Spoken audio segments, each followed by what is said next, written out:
আবির্ভাব।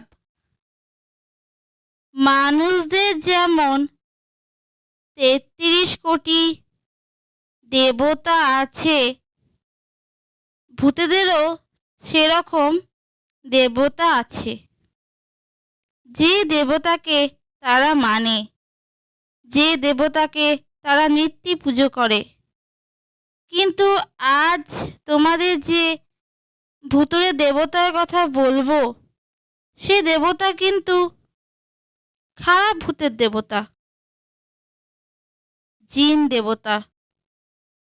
যে দেবতা মানুষের ভালো করে না, যে দেবতা মানুষের ভূতেদের ভালো চায় না, খারাপ চায়, সেই দেবতার কথা তোমাদের আজ বলবো। মানুষের মধ্যে যেমন ভালো খারাপ আছে, তেমনি ভূতেদেরও তেমনি ভালো খারাপ আছে। যারা খারাপ ভূত, তারা এই দেবতার পুজো করে।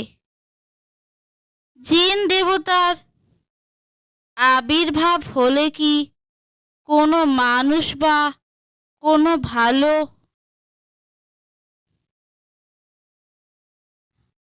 ভূতের ভালো হয়?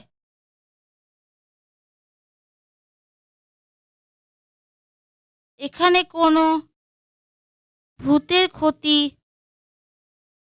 হয়নি, হয়েছে একটি মানুষের ক্ষতি। যে খুব ভালো মানুষ, সৎ মানুষ, যে কারোর ক্ষতি করেনি, কারোর ক্ষতি চায়ও নি, সেই মানুষের এত বড় ক্ষতি কেউ করতে পারে?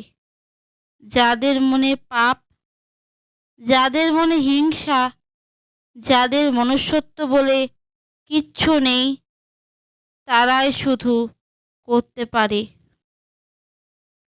মরে গিয়েও স্বভাব তো বদলায় না।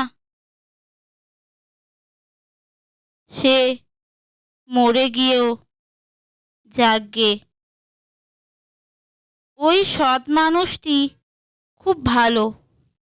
সে কারোর সাথে পাচে থাকে না, কিন্তু তার আপন দাদা ছিল খুব হিংসুটে ও অসৎ লোক।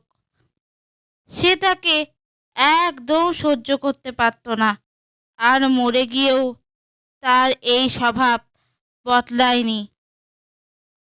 সে জিন দেবতাকে জাগ্রত করে তারপর জিন দেবতাকে ওই সৎ মানুষটির পিছনে রেলিয়ে দেয়। জিন দেবতা প্রথম দিন ওই সৎ মানুষটির বাড়িতে আসে, তারপর তাণ্ডব চালায়। দ্বিতীয় দিনও তাই, তৃতীয় দিনও তাই, তারপর চতুর্থ দিন সে তার কাজে সফল হয়, অর্থাৎ ওই সৎ মালকটির মৃত্যু ঘটে। এইভাবে গল্পটি শেষ হয়। নমস্কার।